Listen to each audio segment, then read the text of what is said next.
Welcome back to Triune Fruit. I'm your host, Nikki, and today I'm going to share with you three three Christian books that have impacted me the most. So we're going to start with a little story. Back in 2019, I joined an online community of primarily Christian women who were learning how to create educational resources on a website called Teachers Pay Teachers. It's also known as TPT. So I'll start to reference it like that in a little bit. But the fact that this group was primarily filled with Christians was coincidental in terms of it wasn't being intentional, like it wasn't intentional on my part to join a group of Christian women. My background, I'd always believed in God. I always believed in Jesus. I was confirmed Lutheran, but I was living more of a worldly life, not a Christian life, and I hadn't declared Jesus my Lord and Savior at this point. So I do believe it was a God thing that I ended up in this group kind of by happenstance. There are no coincidences, right? So God was leading me to this group. But I was looking to learn how to create curriculum and sell it on the TPT marketplace, but the owner of the course was a Christian woman. So she attracted a lot of Christian women in her course. Within that course, the owner created a Facebook group for all of us to connect. It just so happened that I was seeking more connection with God at that time in my life and asked the group if they had any recommendations for a devotional. Interestingly, the term devotional was actually new to me. I didn't even know that was like a thing, but as I was seeking a closer relationship with God, I learned that people use devotionals to stay in the Word daily. One of the devotionals the group recommended was Jesus Calling by Sarah Young. And you can see I had a lot of her um, daily devotionals, like I saved them with these little. Uh, Whatever you call those things, but they're like little bookmarks that I put into some of my favorite ones. But I bought it in September. Actually have this specific date. I bought it September 20th of 2019. I went back and checked my Amazon orders and found the date that I bought it. It's interesting because I actually thought I bought this like a couple of years prior, like 2017 or 18. So it's good. It's kind of cool to see the actual date that I bought it. But I went back and found the date that I bought it.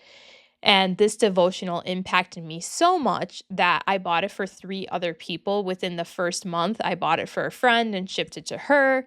And then I ordered it for a family member in February 2020 and another family member in October 2020. So I loved sharing the daily devotionals with people. It really highlights Jesus' love, compassion, and mercy on us. I'll read a passage from the book now. I typed the passage in here so I don't have to open it up, but this is a passage from February 4th.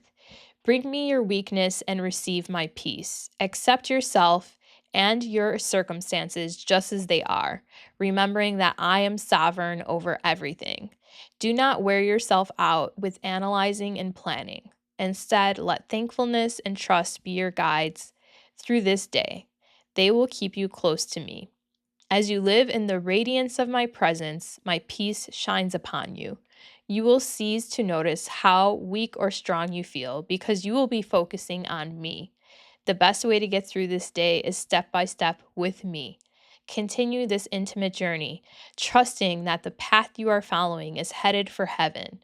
And then the scripture that she quotes is from Psalm 29:11, Numbers 6:24 to 26, and Psalm 13:5. The next book that influenced my faith the most is The Case for Christ by Lee Strobel. I actually have this one on my iPad. Let me see if I can just open this up really quick. So this is that's the cover. Um, I watched the movie first and then read the book. Lee Strobel was an atheist who investigated the validity of Christianity because his wife became a believer. At the time of his wife's conversion, he was working for the Chicago Tribune as an investigative reporter for crimes in the city. So he had the background knowledge of how to investigate a case thoroughly with specific research standards. Strobel highlights the historicity of the New Testament by noting how all historical manuscripts only have a certain number of copies, and there are no original copies for any manuscripts in history, such as like manuscripts from Socrates or Caesar. However, the New Testament has around 5,000 manuscripts, which is larger than any other ancient manuscript. Here's an excerpt from The Case for Christ, and this is pages 75 to 77 in the Kindle version. Copies of copies of copies. He says, "I'll be honest with you," I said to Metzger. "When I first found out that there are no surviving originals of the New Testament, I was really skeptical.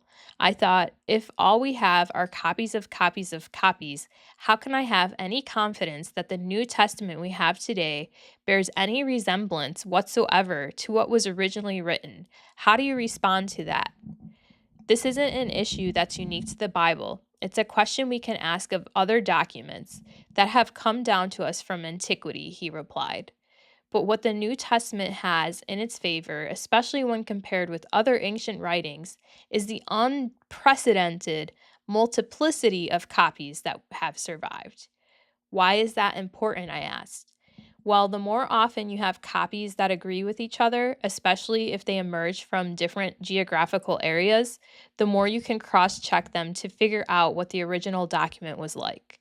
The only way they'd agree would be where they went back genealogically in a family tree that represents the descent of the manuscripts. Okay, I said, I can see that having a lot of copies from various places can help, but what about the age of the documents? Certainly that's important as well, isn't it? Quite so, he replied, and this is something else that favors the New Testament. We have copies commencing within a couple generations from the writing of the originals, whereas in the case of other ancient texts, maybe 5 or 8 or 10 centuries elapsed between the original and earliest surviving copy. In addition to Greek manuscripts, we also have translations of the Gospels into other languages at a relatively early time, into Latin, Syriac, and Coptic. And beyond that, we have what may be called secondary translations made a little later, like Armenian and Gothic, and a lot of others, Georgian, Ethiopic, a great variety. How does that help? Because even if we had no Greek manuscripts today, by piecing together the information from these translations from a relatively early date, we could actually reproduce the contents of the New Testament. In addition to that, even if we lost all the Greek manuscripts and the early translations, we could still reproduce the contents of the New Testament from the multiplicity of quotations in commentaries, sermons, letters, and so forth of the early church fathers. While that seemed impressive, it was difficult to judge this evidence in isolation. I needed some context to better appreciate the uniqueness of the New Testament. How, I wondered, did it compare with other well known works of antiquity? When you talk about, and then it's a mountain of manuscripts. When you talk about a great multiplicity of manuscripts, I said, how does that contrast with other ancient books that are routinely accepted by scholars as being reliable? For instance, tell me about the writing of authors from about the time of Jesus. Having anticipated the question, Metzger referred to some handwritten notes he had brought along. Consider Tacitus, the Roman historian who wrote his Annals of Imperial Rome in about AD 116, he began. His first 6 books exist today in only one manuscript, and it was copied about AD 850.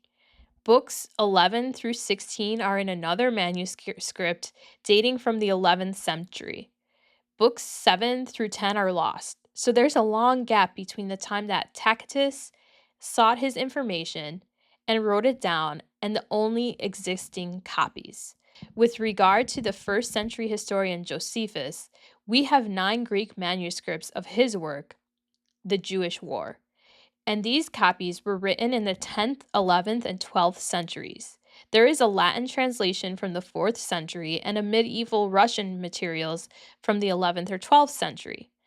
Those numbers were surprising. There is but the thinnest thread of manuscripts connecting these ancient works to the modern world. By comparison, I asked, how many New Testament Greek manuscripts are in existence today? Metzger's eyes got wide. More than 5,000 have been cataloged, he said with enthusiasm, his voice going up an octave. That was a mountain of manuscripts compared to the anthills of Tacitus and Josephus. Is that unusual in the ancient world? What would the runner up be? I asked.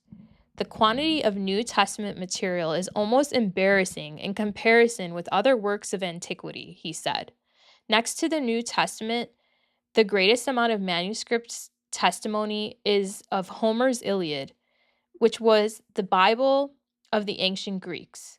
There are fewer than 650 Greek manuscripts of it today.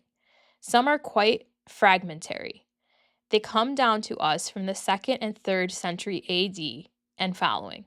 When you consider that Homer composed his epic about 800 BC, you can see there's a very lengthy gap. So, Strobel also addresses the importance of the eyewitness accounts and how some variations between each gospel is actually a good thing. If the gospels were written with some perspective and the exact same details, that would actually be evidence of someone having crafted a story. This is what witnesses and suspects do when they are covering up the truth. Strobel also discusses how the disciples being willing to die for their convictions about Christ doesn't make sense if they were lying. Why would someone be willing to die for a cause that's a lie? If this book intrigues you, I highly recommend it, along with Evidence That Demands a Verdict by Josh and Sean McDowell.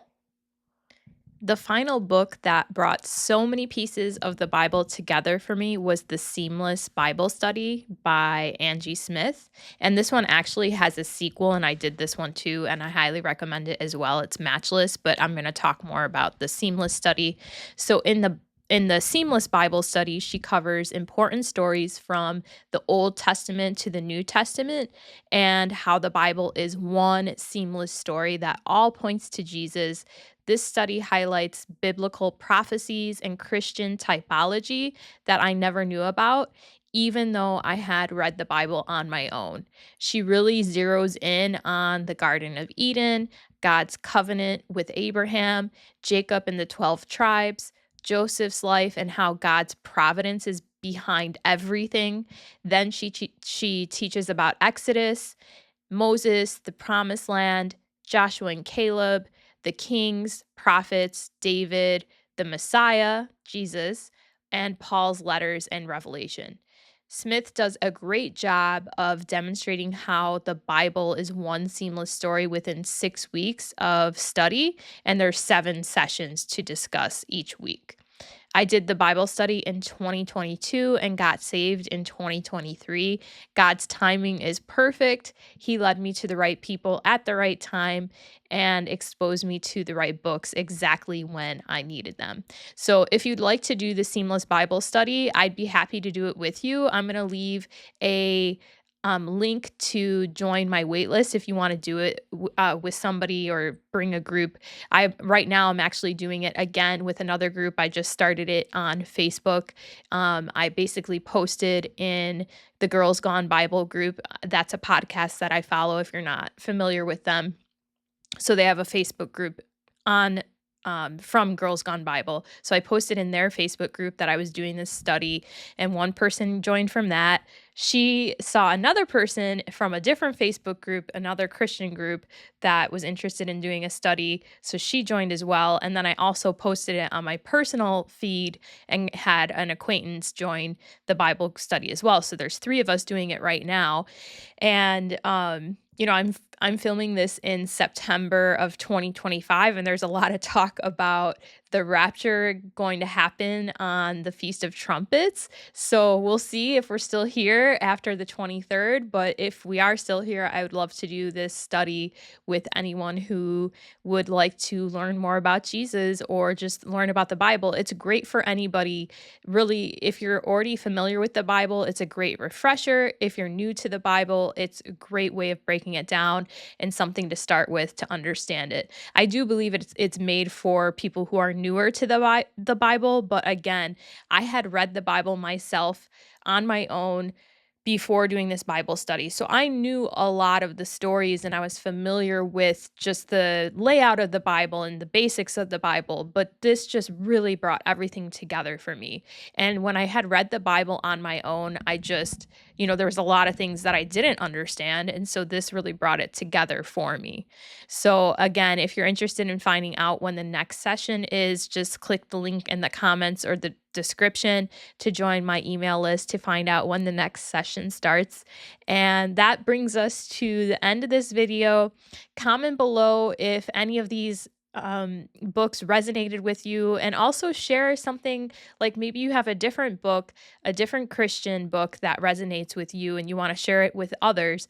Please leave that below. We would love to hear which I'd love to hear, and I'm sure other people viewing this would love to hear what else has impacted people. All right, see you in the next video.